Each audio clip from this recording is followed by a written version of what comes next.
Welcome, friends, to our meditation time.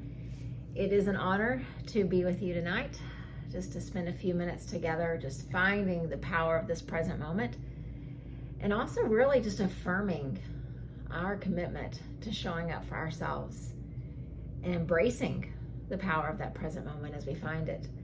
And so I would invite you just to get comfortable where you are. Just feel that familiarity of the seat or the spot where you have landed for these few minutes, and then allow your eyes to close. And just start to check in with your breath. You know, I always remind us to do that when we come together. And what I hope is that throughout your day, that voice, that reminder continues to come. And you constantly go back and you check in with your breath. And you allow it to anchor you. And you allow it to calm you, to invigorate you when you need it. You really begin to harness the power of what the breath can offer. So here in this moment, let's allow the breath to flow in and out, calmly, gently. And as you're beginning to pay attention to that in-breath and that out-breath, feel for just a second that pause right between the two. Right about the point when the breath gets so full, and all of a sudden you just know now is the time to let go and to breathe out. And about the time that you have breathed out and everything is gone, you pause for that just split second, and then you know it's time to breathe in again. And when you stop and you think of it that way, you have to marvel at how amazing that process is. Just the simple in-breath and out-breath and all that has to happen to make it possible.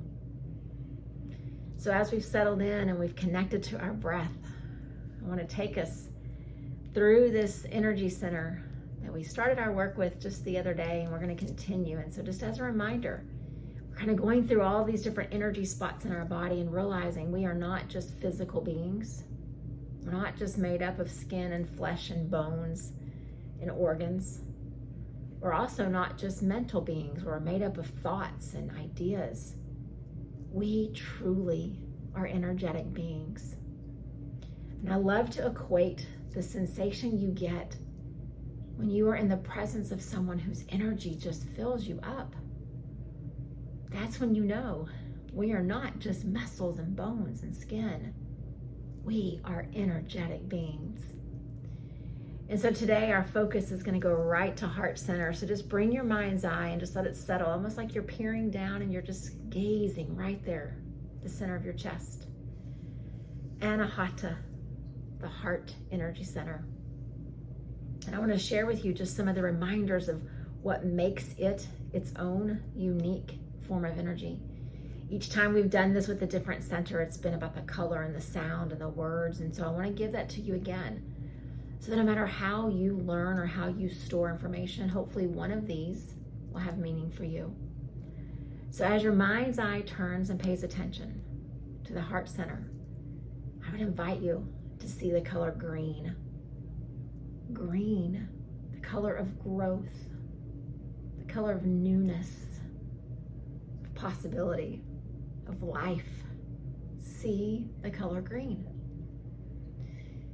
And as with the other energy centers, each one has its own bija mantra, its seed, sound mantra. It doesn't have a translation, it's just a vibration. And what we know about mantras is that when you know the vibration for certain things, it allows you to connect to those things. And so to connect to your heart's energy, the sound says, VAM, VAM, VAM. And so whether seeing the color green or hearing the sound of the mantra VAM, whichever of those speaks more loudly to you, just know that's Anahata. But for others, you need a visual. You need an image in your mind to give you a concrete representation of what this energy center is. And so I would picture, or invite you to picture, the pumping heart muscle inside of you. And just marvel at how that muscle pumps in a way that it brings blood to the places that need it at a rate that is necessary to not just your survival, but to the vibrancy of your life. The heart pumps. Sometimes it seems like it speeds up, sometimes it slows down, but it finds this way of regulating and sending things out just as you need it.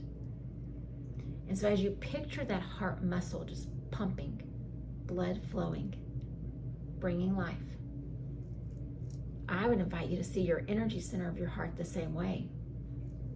Moving, pumping, sending energy of love and acceptance to every spot at a rate that you need it, in a way that is healthy for you, the same way the muscle of your heart pumps. And so then for those of you who need words to give you meaning, that's your learning style. The affirmation that I love to associate with this center of me says, my heart is open to both give and receive love and acceptance. My heart is open to both give and receive love and acceptance. And I love tying those together because I think that love has to have acceptance with it to feel the fullness and the totality of what love is. But it's also not enough just to receive it or just to give it. It's got to go back and forth. You give it, and then others give it to you. You give it to yourself, and then you offer it to others. You love and you accept without condition. And so just think about that. My heart is open to both give and receive love and acceptance. And so whether you see the color green, you picture the pumping heart muscle, you hear the sound of VUM, or you hear the words about the openness of your heart, just know that right there in the center of your chest, right there below your sternum, there is this energy center that's waiting for you to tap into it. We also know that there are times in life that that energy center gets unbalanced. Maybe sometimes there's too much, maybe sometimes there's not enough. But I think we all can reflect on times in our life when it was just right, when you could feel the love and acceptance and compassion for yourself, and then you could feel your ability to give it to others. It may not be every day, all day, but there are moments when you feel the vibrancy of it. And so how do we keep this part of us in balance? Because this part of us is what stores our emotional memories, but it also stores our emotional traumas, our hurts. So how do we continue to feel, which we should feel, and not let it overwhelm us, not let it hurt us, and even worse, not let it cripple us? Because there's a risk. You open up your heart and you give love and acceptance, and there's a chance you won't receive it back. But does that cause you to stop giving it? And so my challenge to us in these few minutes that we have is I want us to find a way back to that heart center to bring it into balance.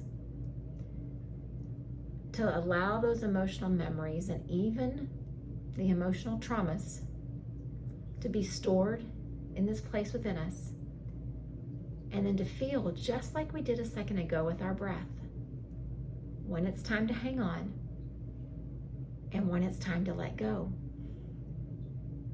You knew when you were breathing in a second ago, I breathed in just enough, I feel full, and now it's okay, I can let it go. And then as you were breathing out, you felt the completion of the breath out, and you knew it was time. It's time to breathe in again. I would propose that the emotional things that we store in our heart should be treated very much the same way. Let's validate the necessity of feeling, But let's also know when we've held on to things long enough and it's time to let them go. But then know when it's time, just like the breath in, to allow things to come back in.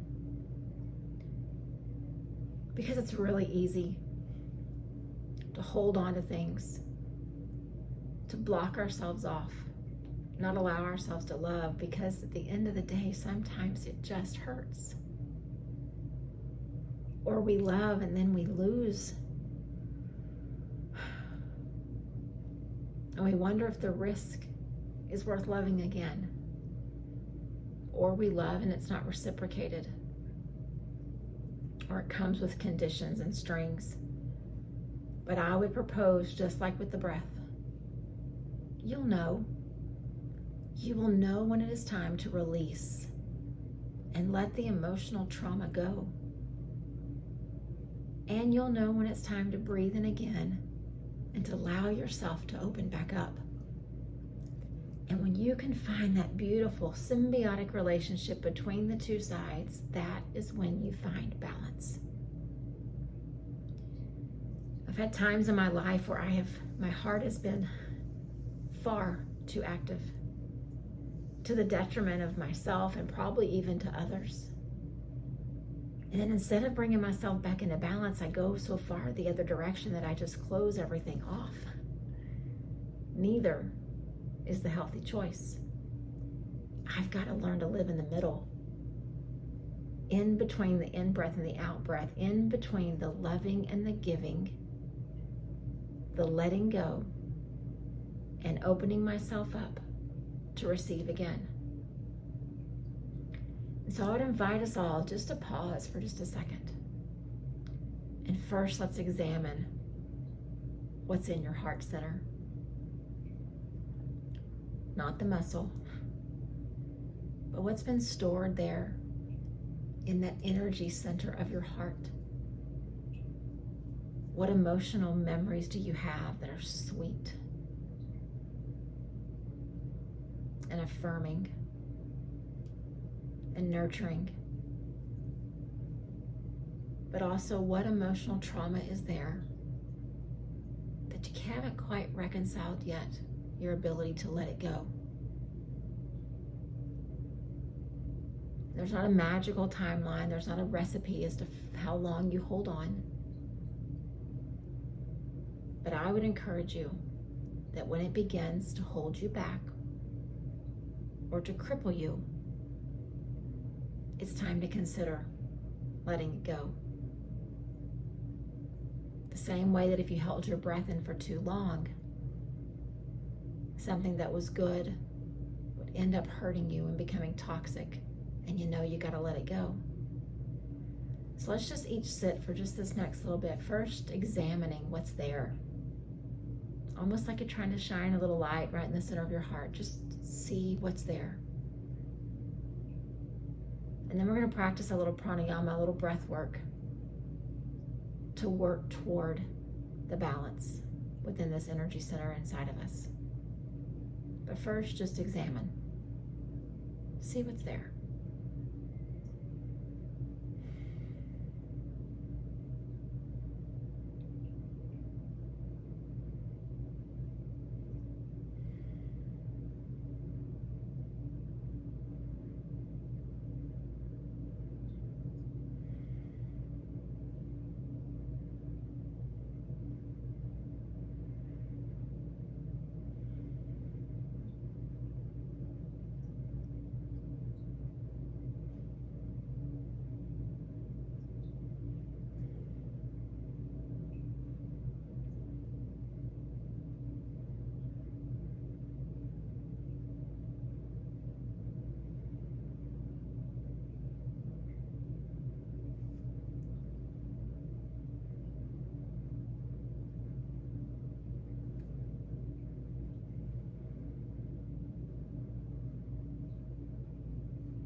pranayama practice, our practice of breath work, gives us the opportunity to find balance. I often teach that you should breathe in the same count as you breathe out. And so I want us to do that. This physical act of inhaling and exhaling is a way to bring balance to our heart center. But we're not going to count. We're going to use some words to find balance between the being open to receive and the being willing to let go. So wherever you are, just sit a little taller. If you're lying down, just lay a little straighter so that your heart can just shine up and forward. And first, let's just take a slow, deep breath in and a slow, deep breath out. A slow breath in and a slow breath out. I breathe in love and acceptance. I breathe out whatever is getting in my way. I breathe in love and acceptance. I breathe out whatever's getting in my way. I breathe in love and acceptance. I breathe out whatever's getting in the way. And as you continue to breathe, I want to reverse it now. The first few rounds were about us breathing in, receiving. When you find balance there, it gets you ready to give. So as I breathe in love and acceptance, I breathe out love and acceptance. I breathe in love and acceptance. I breathe out love and acceptance. One more time. I breathe in love and acceptance. I breathe out love and acceptance. The same breath, serving many different purposes. Sometimes we have to give to ourselves. Sometimes we use the breath as a tool of release. Sometimes we use the breath as a tool of an extension of the energy that is within us. Because when we give ourselves love and acceptance often enough, it becomes natural to send it back out. Anahata, the center, the bridge, reminding us that our heart is open to both give and receive love and acceptance. Namaste.